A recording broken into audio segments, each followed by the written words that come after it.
दर्शकगण, श्रोतागण, भाई और बहनों, मातृशक्ति को नमन।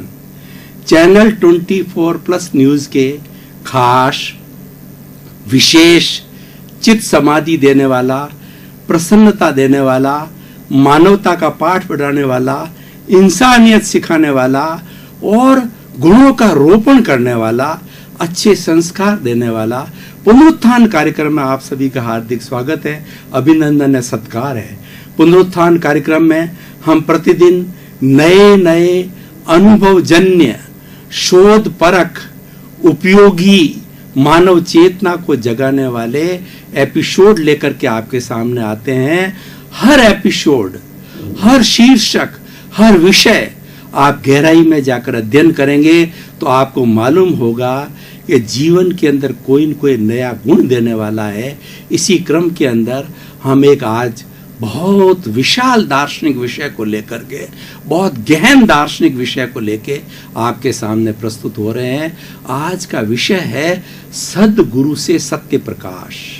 भाई और बहनों, दर्शकगण, श्रोतागण, कितने सुंदर शब्द हैं, सद्गुरु और सत्य प्रकाश।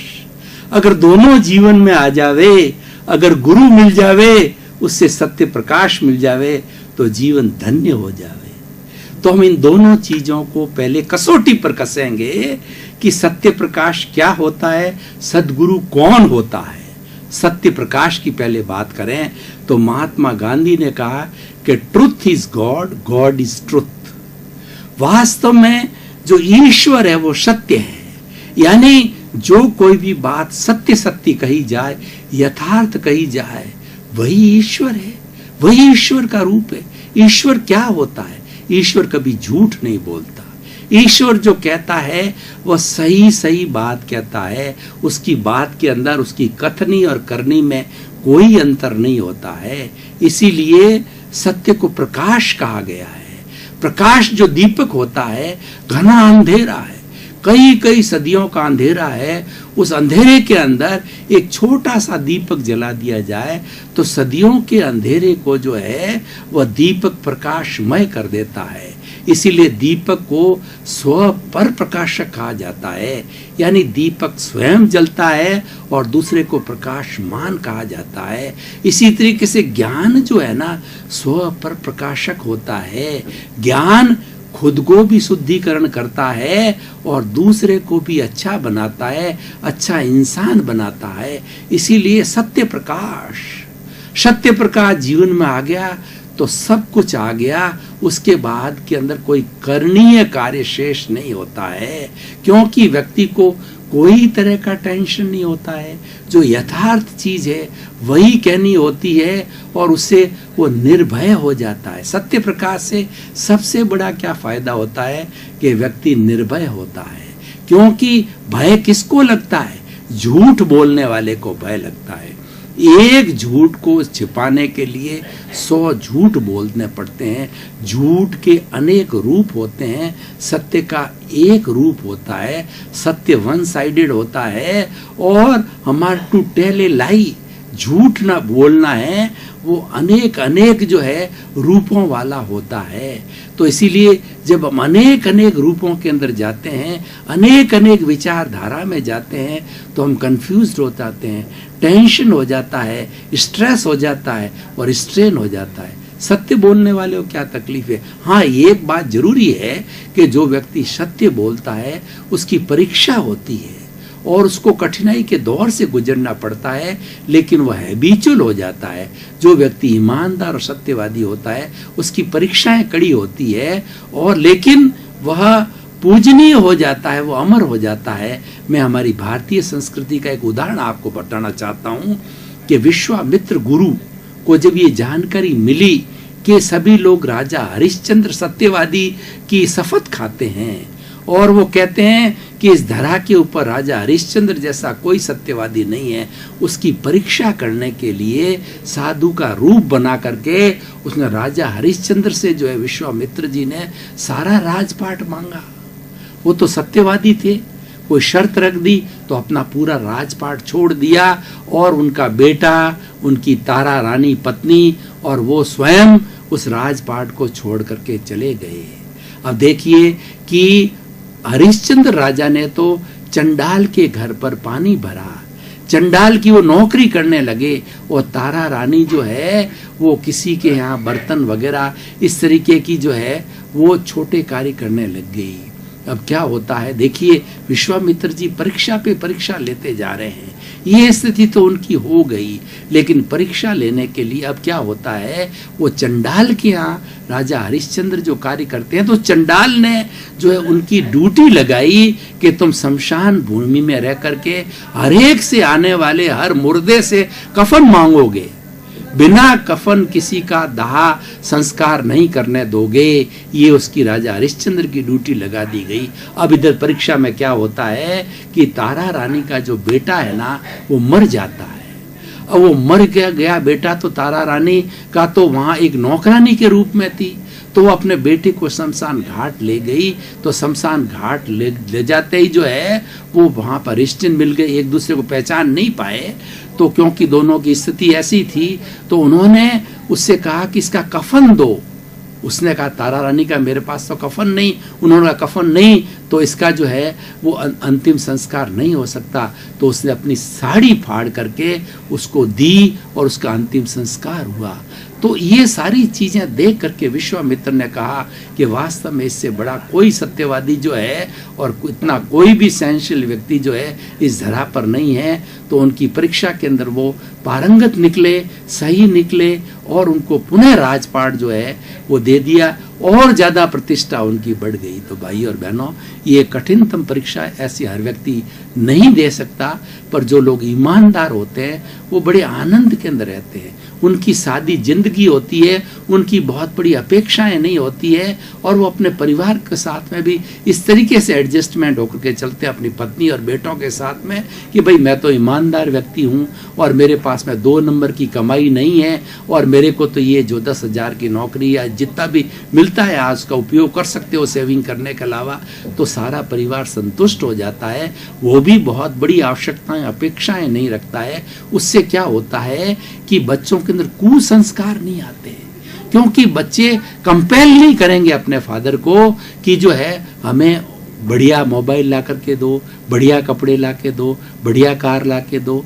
इस तरीके से तो वो क्या है संस्कारशील होंगे। उनको पता है कि हमारे पिताजी ईमानदार है, सत्यवादी है, और इनकी जो इतने ही लिमिटेशन से नौकरी इतनी है, इनका सोर्स ऑफ इनकम इतना ही है, तो वो कभी दुरुपयोग नहीं करते। वस्तु स्थिति पत्नी को भी ध्यान है और उनकी संतान है उसको भी ध्यान रहती है। तो भाई और बहनों, दर्शकगण श्रोता बड़ी मस्ती से रहता है, वह स्वयं और उसका परिवार है बड़े आनंद के साथ। और जिसकी देखिए अपेक्षाएं और जिसकी आवश्यकताएं कम हो जाती है तो राजा भोज बन जाता है। कहा गया है चाह गई चिंता मिटी और मनुआ बेपरवाह, जिनको कुछ न चाहिए सोई शहंशाह। शहंशाह किसको कहा जाता है? जिसको कुछ नहीं चाहिए। चाह गई यानी तृष्णा, लालसा, अतृप्ति, अटैचमेंट जब ये चली जाती है, चाह गई और चिंता मिटी, ये जाते ही सारी चिंता समाप्त हो जाती है।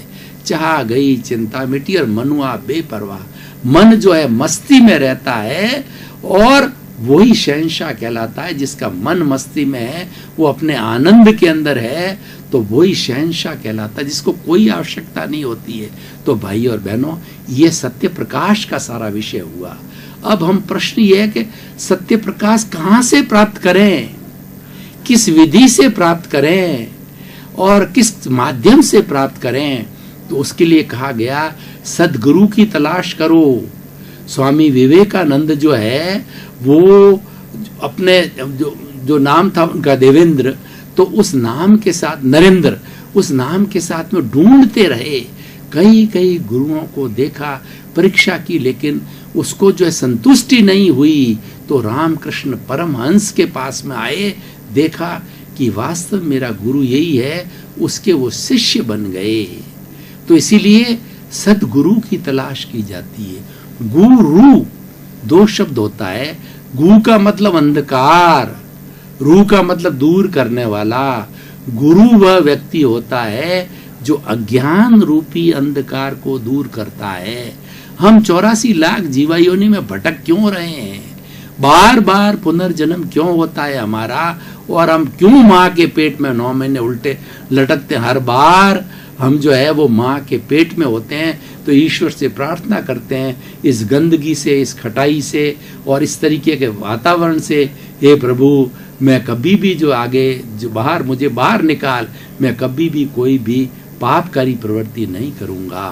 क्योंकि जन्म मरण है बहुत कष्टदायक होता है, बहुत पीड़ा होती है, जन्म के समय में भी होती है और मरण के समय में तो बहुत भारी पीड़ा होती है। जब आत्मा एक शरीर को छोड़ के दूसरे शरीर में जाती है तो सारे आत्म प्रदेशों को खींच करके वो जाती है, कार्बन शरीर को और तेजस शरीर को, साथ 2 तरीके शरीर को लेकर के आत्मा अन्य शरीर में जाती, तो बड़ा भारी कष्ट होता है, बड़ी भारी पीड़ा होती है, असहनीय होती है। तो ये जन्म मरण की जो पीड़ा है हम क्यों भुगतते हैं? अज्ञानता के कारण भुगतते हैं। उस अज्ञानता को दूर करने के लिए सद्गुरु चाहिए। साधु के लिए कहा है, साधु ऐसा चाहिए आंगन कुटी सवाय, सार सार को गही रहे और थोथा दे उड़ाए। साधु ऐसा होने से एक छाजला होता है, तो छाजले से जो हम मान लीजिए कोई भी हमारे ग्रेन्स हैं, फूड ग्रेन्स, उसके साथ के अंदर कुछ जो है टुकड़े ऐसे आ गए मिट्टी के या दाने, उनको अलग करने के लिए छाजड़े से जो है हम झटकते हैं तो वो जो पत्थर के दाने अलग हो जाते हैं और हमारा गेहूं अलग हो जाता है। उसी तरह से साधु ऐसा चाहिए जो गुणों को एक तरफ कर दे और अवगुणों को एक कर दे। वो जो है वो क्षीर नीर व्रत होता है गुरु। तो क्या होता है कि जो जो जो हंस होता है उसके साथ के पास में जो है वह पत्थर के टुकड़े भी होते हैं और मोती भी होते हैं। वो मोती को चुन लेता है और पत्थर के टुकड़ों को छोड़ देता है। तो कहने का अर्थ ये, गुरु वह होता है जो गुण हमारे में आरोपित कर देता है और अवगुणों को बाहर निकाल देता है। तो हमें ऐसे सद्गुरु की तलाश करनी चाहिए। सत्य प्रकाश को प्राप्त करने के लिए सद्गुरु का होना बहुत जरूरी है।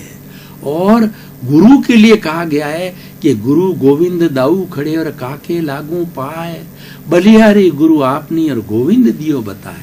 सद्गुरु ऐसा होता है जो ईश्वर के दर्शन करा देता है। कि हमारा जो बचपन है वो बचपन के अंदर पहली पाठशाला माँ की होती है। माँ से हम संस्कार सीखते हैं। तुतली भाषा में माँ हमको सिखाती है, इसीलिए माँ के द्वारा सीखा गया वो मदर टंग कहलाता है। मदर हमको पहले आ से प्रारंभ करती है, तुतली भाषा में सिखाती है। उसके बाद के अंदर हमारा गुरु होता है, टीचर होता है। अगर उन टीचर में से तलाशते हमें सद्गुरु मिलेगा। टीचर की बहुत बड़ी जिम्मेवारी होती है। टीचर जो है स्टूडेंट को तराशते हैं। कई बार बच्चा अपने पेरेंट्स की बात नहीं मानता है, लेकिन टीचर की बात को वो अवश्य मानता है, उनको सम्मान देता है। क्योंकि टीचर होते हैं वो बच्चे के, स्टूडेंट के भाग्य निर्माता होते हैं। इसीलिए जो लोग अध्यापक गण हैं उनकी सबसे ज़्यादा जिम्मेवारी है कि to make the students boys a good mould, a good citizen of the India, और उनको एक अच्छा नागरिक बनाना। मात्र पढ़ाई तक सीमित नहीं रखना, उनमें गुणों का रोपण करना, इंसानियत के गुणों का वपन करना और इंसानियत के गुण उसके अंदर भरना। यह जो है टीचर की आवश्यकता होती है। और उसमें तलाश से बहुत अच्छे टीचर भी मिल जाते हैं, वो सद्गुरु कहलाते हैं। मुझे भी अपने बचपन के अंदर जो है जोधपुर के एक शिव प्रसाद जी नाम के एक टीचर थे, मैं बात कर रहा हूँ सन 1955 की। तो उन्होंने मेरे को देखा, मैं 4th के अंदर पढ़ता था, तो मेरा आभा मंडल देखा, मेरा चेहरा देखा और उनको ये भान हुआ कि ये बच्चा आगे जाकर के बहुत अच्छा व्यक्ति बनेगा। उनके संतान नहीं थी। मैं जसोल गांव के अंदर रहता था, बाड़मेर जिले के, 1955 4th में पढ़ता था। तो उन्होंने मेरी परीक्षा करके प्राय भोजन करने के अतिरिक्त शेष सारा समय जो है मुझे उनको माता पिता रूप के अंदर, क्यों मेरे माता पिता दूसरी जगह बिजनेस के लिए दूसरे गांव में रहते थे, तो मेरा ज़्यादातर समय उनके दिशा निर्देशन में 3-4 साल निकला। तो उन्होंने मुझे जो पढ़ाई कराई और जो गुणों का वपन किया कि मैं जीवन में कभी नहीं भटका। मुझे कभी व्यसन की ओर जाने की बात नहीं, मुझे दुर्व्यसन की बात नहीं। और हम आगे से आगे बढ़ते रहे। उन्होंने वो ठोस ज्ञान दिया, चाहे लिपि का रूप हो, जी निब से जो है हमको खूब वो अच्छी तरह से जमा करते थे। उस वक्त मैं हिंदी मीडियम में था, 8th के अंदर मैं बहुत अच्छी अंग्रेजी बोल पाता था, क्योंकि उन्होंने अच्छी ट्रांसलेशन, ग्रामर उस समय में 4-5 साल में, यानी हमारी नींव को उन्होंने इतना सुदृढ़ कर दिया कि आगे जाकर जब हमने इंजीनियरिंग कॉलेज के अंदर एडमिशन लिया था, अच्छे अच्छे कॉन्वेंट में जो इंग्लिश मीडियम में पढ़ के लोग आते थे, उनको जो है हम पछाड़ देते थे हिंदी के लिए। मतलब इंग्लिश स्पोकन हमारा इतना अच्छा होता था कि हमारी नींव बहुत मजबूत थी। ये होता कहाँ है? ये सत्य प्रकाश कहाँ से मिलता है? ये सदगुरु से मिलता है। इसलिए भाई और बहनों, दर्शकगण, श्रोतागण, आज हर व्यक्ति सदगुरु की तलाश करो। चाहे आप जो है विद्यार्थी हैं तो सदगुरु तलाशना अवश्य जरूरी है, आपको पूरी शिक्षा लेनी है। और आप वयोवृद्ध हैं तो आपको सत्संग करनी है, आपको अच्छा इंसान बनना है, सुकून लाना है, जीवन में शांति लानी, सुकून लाना है, तो अच्छे गुरु की तलाश करो। और तलाश करके और एक बार गुरु को स्थापित करो और उसके चरणों में नतमस्तक हो जाओ, और वह गुरु जो है आपको तार देगा, गुरु आपको सत्य प्रकाश देगा, गुरु आपको ऐसे संस्कार देगा और इतना दिव्य प्रकाश भीतर भर देगा कि आपके अवगुणों को खींच लेगा। जो अवगुणों का जहर है उसको गुरु खींच लेता है और उसकी जगह सद्गुणों का जो है अमृत डाल देता है। ऐसा गुरु होता है। गुरु परोपकारी होता है, गुरु परमार्थी होता है। वह चाहता है कि मेरा शिष्य जो है मेरे से आगे बढ़कर के निकले और अच्छे अच्छे लोगों का निर्माण करना उसका ध्येय बन जाता है। इसलिए भाई और बहनों, दर्शकगण, श्रोतागण, आज अगर सदगुरु मिल जाते हैं तो हमारा सिनेरियो और हो जाता है। आज कुगुरुओं के चक्कर में पड़ करके हम अपनी धन संपत्ति नष्ट करते हैं, अपने चरित्र को नष्ट करते हैं और हम एक बुरे अपराधी मनुष्य बन जाते हैं। उसकी जगह हमें सदगुरु की तलाश करनी होती है। ऐसा हमारे एक मारवाड़ी में कहा जाता है कि हम 20 रुपए की मटकी खरीदते हैं तो उसके 3 ठोले मार करके उसकी आवाज़ से उसकी परीक्षा करते हैं कि ये साबुत है या नहीं, और ये हमको गर्मी के अंदर एकदम ठंडा पानी देगी कि नहीं देनी। तो गुरु को भी जो है तलाशने की उसकी परीक्षा करनी चाहिए। परीक्षा के सूत्र ये है, कंचन कामनी से दूर हो, वो राग द्वेष मुक्त हो, कषाय मुक्त हो, वो शांत स्वभाव वाला हो। संत के लिए कहा गया है, सदा दिवाली संत के 12 महीने बसंत के। संत वह होता है जो शांत होता है, उसके अंदर कोई भी क्रोध की उर्मियां, कभी क्रोध का चिन्ह तक जो उनके चेहरे पर नजर नहीं आता है, वो लोग शांत होते हैं। ऐसे गुरुओं की तलाश करनी चाहिए। और एक बार जब सदगुरु मिल जाता है तो इसीलिए उस गुरु को जीवन भर नहीं छोड़ना चाहिए। हमारी भारतीय संस्कृति के अंदर 3 बड़े शब्द आते हैं इससे जुड़े हुए, देव, गुरु और धर्म।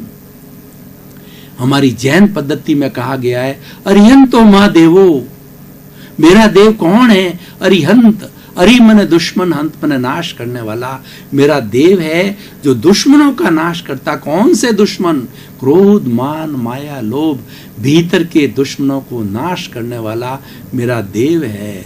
अरियंतो मां देवो जावक जीवं सुसाउनो गुरुनो।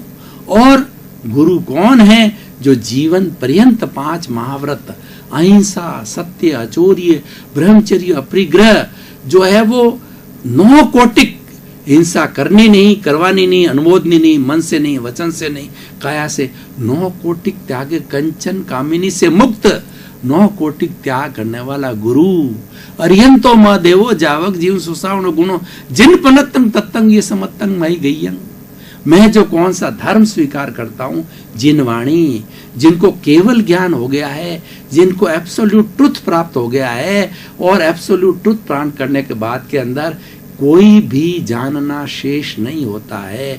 जिसको केवल ज्ञान हो जाता है उसको भूत, भविष्य, वर्तमान और जीव, अजीव, उसकी हर दशा की जानकारी रहनी होता है। दर्शक श्रोतागण, भाई और बहनों, आपका बहुत बहुत धन्यवाद, आपके प्रति कृतज्ञता, और आपको साधुवाद पुनरुत्थान कार्यक्रम को आप देखते रहिए, ताकि हमें संबल मिलेगा, हमें ताकत मिलेगी कि हमारे श्रोता हमारे से कुछ चाहते हैं तो हम अच्छे अच्छे नए नए विषय, शोध परक, अनुभव जन्य, जो कि आपको कुछ न कुछ खुराक देकर दे सकते हैं, ऐसे विषयों को लेकर हम प्रस्तुत होंगे। तो इसीलिए आपके प्रति मंगल भावना, शुभकामना, आपका जीवन आनंदमय हो, मंगलमय हो, धर्ममय हो, प्रेममय, और खूब आप समाज की सेवा करें अपने परिवार के साथ रहकर।